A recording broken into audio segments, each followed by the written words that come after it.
introduce Lawrence from, he's a senior application specialist from Bosch & Long. He has been with us, for PDA, for the inception of Wavefront technology, and he is traveled all over the world, trained many surgeons with technology, and he's got a lot of knowledge, experience. So he'll explain to you about this evolution, innovation of this advanced Wavefront technology.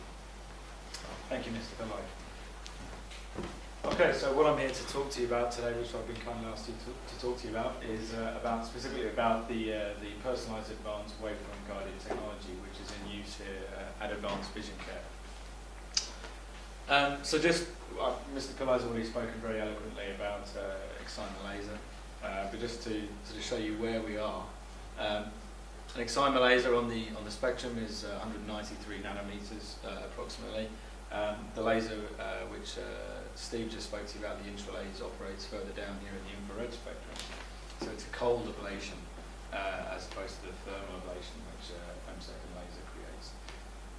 So if you ever hear a patient talking about burning their eye or the smell that they often describe as like burning air, actually it is a cold laser.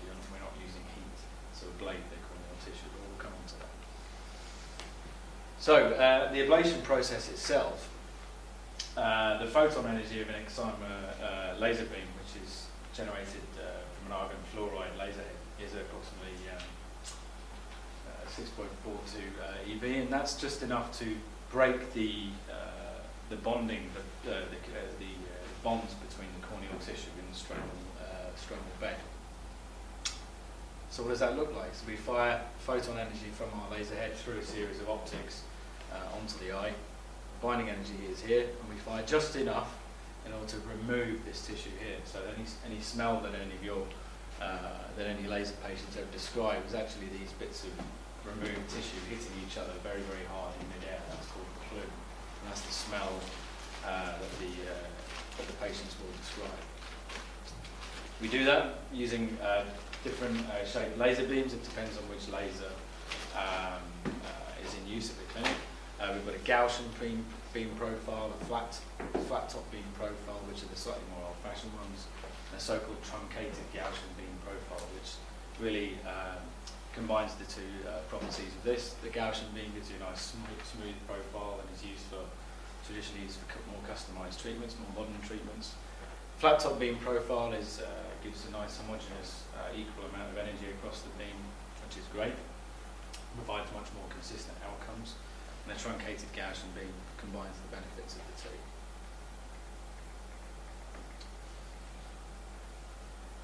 Physically, how does it get onto the eye?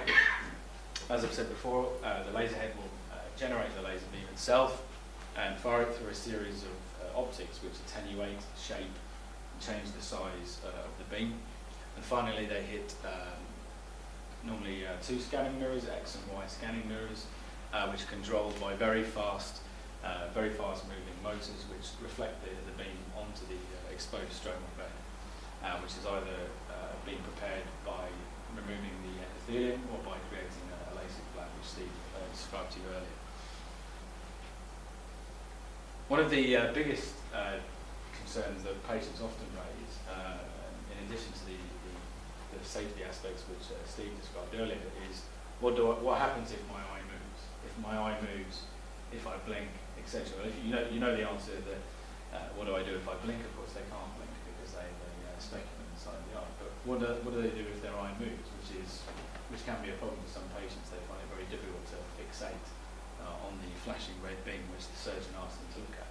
Well, in the old days of excimer laser, sort of late 80s, early to mid 90s, there were no eye trackers. Essentially, the patient had to fixate, and if the surgeon became concerned that they were not paying adequate attention and were not fixating on the flashing red beam or which other fixation device they had, he would have to lift his foot from the pedal and stop the ablation and try to manually recenter using any kind of marking device he's made. Obviously, that's open to decentrations, irregular ablations, and all sorts of other issues which ultimately lead to poor outcomes. Thankfully, things moved on quite significantly from that to X and Y eye trackers, which could track very basic lateral movements. Z trackers, the first lasers to do that were the AMO Visex and the Technologist which is a precursor to the one which Mr. Pillai uses here. And now we actually have dynamic rotational eye trackers, which actually track the eye as it rotates ever so slightly throughout the treatment. So we track the eye X and Y, Z, and dynamically intraoperatively as it rotates. So in theory, as long as the surgeon and the operator set up the machine correctly, every laser pulse will go exactly where it's intended. If the patient ever moves too far or too fast, the laser will stop firing, and that's the most important thing. It's a dynamic and an active eye tracker. Small movements will be compensated and the ablation profile will be adjusted. Anything that's too large or too fast, the laser will immediately cut firing and no laser pulse will go where it should have gone. And that's really one of the key safety features of excimer laser surgery. And it's a really important thing to reassure the patient that if they're not cooperative or their eye starts wandering, then it doesn't matter, and the laser will take care of it. So in terms of in terms of the shapes and of the ablation profiles, well, this will be a standard myopic correction onto the eye here, in a purely spherical treatment. This will be a spherical treatment with no astigmatism at all. This will be a myopic astigmatism treatment here. And a hyperopic correction, as you can see, is put more out into the periphery rather than the central area as you try and steepen the flat axis. But Zyoptics, what is Zyoptics? Well, Zyoptics is a personalised wavefront guided treatment. It's the treatment of choice in advanced vision care, and a number of clinics around the UK, Ireland and the world is Personalised Advanced. Its equivalent on other lasers would be the advanced custom view and the AMO Visex, but I'm just here to talk to you about the personalised advance on the Technologist laser. So what is it? It's based on objective measurements such as wavefront aberrometry, which I'll come on to discuss in a second, the patient's subjective refraction as measured by the optometrist or ophthalmologist, and also based on corneal topography as well. So it's combining subjective and objective measurements. So standard LASIK, which would generally be based purely on a subjective refraction and a monolith formula laser ablation profile will be calculated. Very much a one-size-fits-all. So every patient with the same refraction would receive the same treatment. Generally based on phoropter or trial frame aberrations, and only corrects for these so-called lower order aberrations, which we would commonly refer to as sphere and cell. Zyoptics, however, or any wavefront guided treatment, will use an automated objective aberrometry exam. It maps the values and refractions right across the whole pupil as opposed to just a generic term. And it treats lower and higher order aberrations, and higher aberrations, those aberrations which create imperfections in the cornea, and they affect the quality of the vision the patient has, most commonly in low light conditions. So why do we need it? Well, traditional standard treatments will only provide a symmetrical ablation profile. As I've said, a one-size-fits-all, and ultimately the chances are the outcome for those treatments will only ever be as good as what the patient can achieve with glasses or contact lenses. And a high percentage of corneas, 40% according to this study here, but there are various other studies which suggest slightly more or even less, show a number of irregularities such as irregular astigmatism. And we need an asymmetrical treatment profile in order to correct that, so we don't leave any residual error. So this is an example here of preoperative topography with the rule astigmatism, so your typical vertical bow tie. And as you can see here, with the negative astigmatism at 180 degrees. So the cornea is steeper in this upper part here and is flatter in the lower. Into the algorithm is the subjective refraction, all of the data from the Zywave. The surgeon will choose the optical zone, so how much of that data, how wide the treatment across the cornea should be, and it will examine how much spherical aberration that the patient has, and attempt not to induce any more of that, and will create a treatment path. This is just a graphical representation of the laser firing and the eye tracker itself.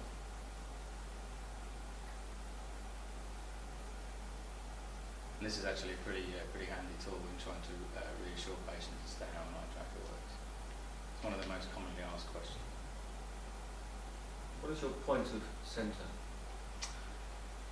So where we centre the visual axis is the angle kappa? No, that's an excellent question. So with Wavefront guided treatments, certainly on the Technolas, I won't speak for another platform, but I'm fairly certain it's the same. It'll always be the pupil centre because the objective measurements, the Xi-wave measurements, are pinned. So if I just go back. So this examination here will be pinned on the middle of the pupil. So the whole, all the information here will be the one constant reference will be the central part of the pupil. But some people don't look through the centre, I think.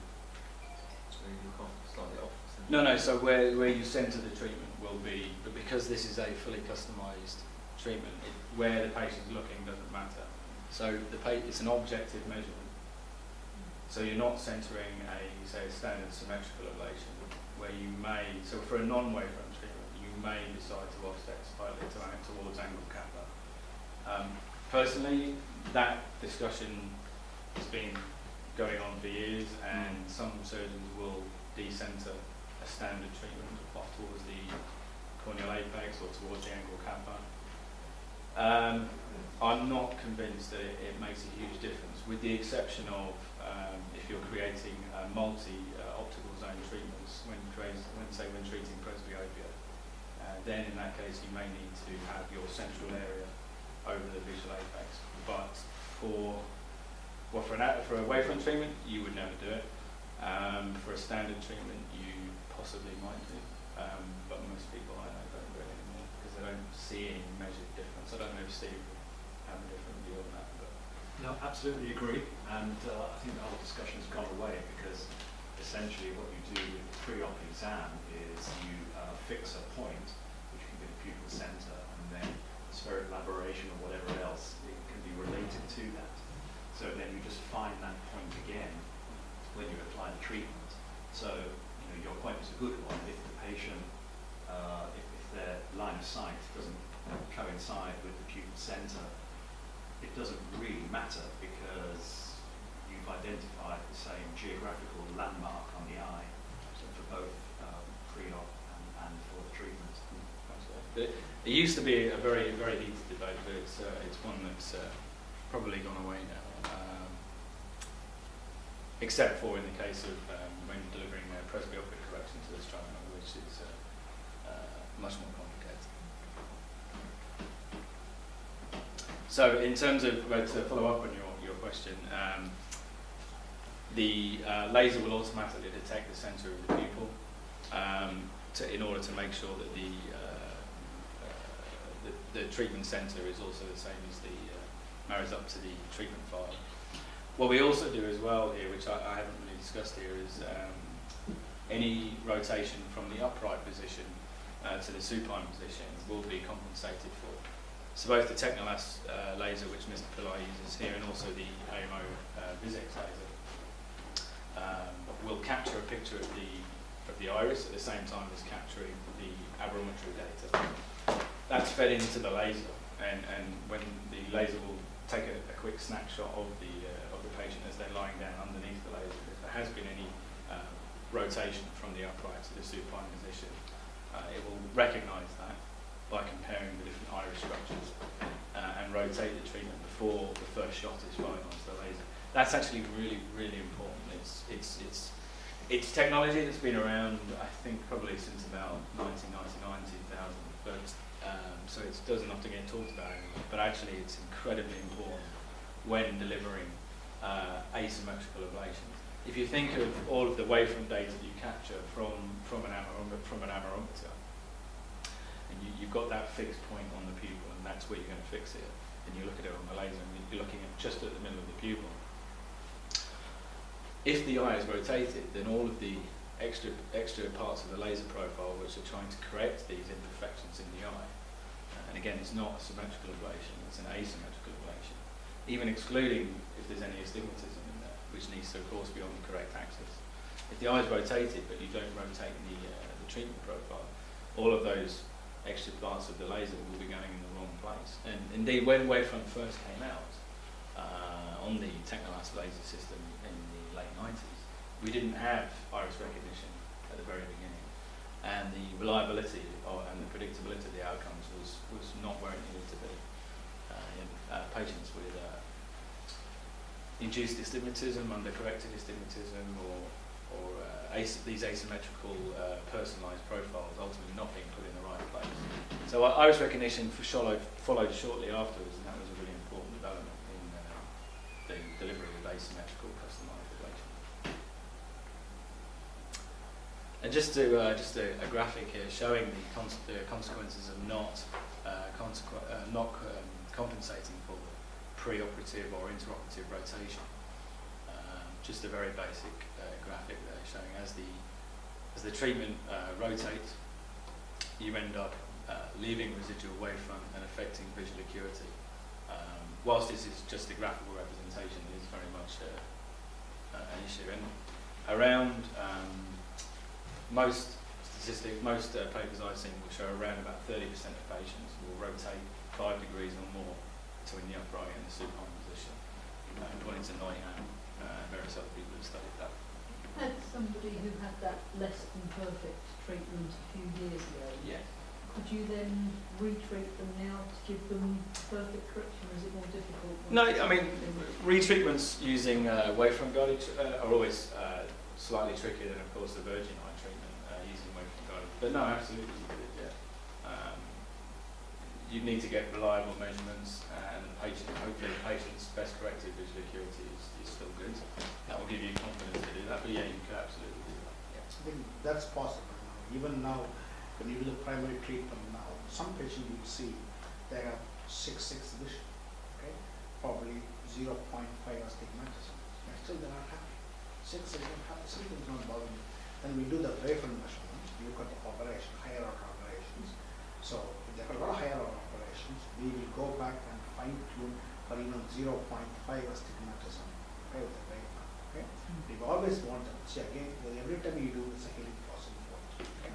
But this is what he told us, 3 things that to take home, even with technology, is the thing you show, the animation, the rotation, dynamic tracker, which is really good. Okay? So don't move with the eye movement. This is what told in marketing NASA technology. Okay? The second thing is iris recognition, which is very good, okay? Which never had it before.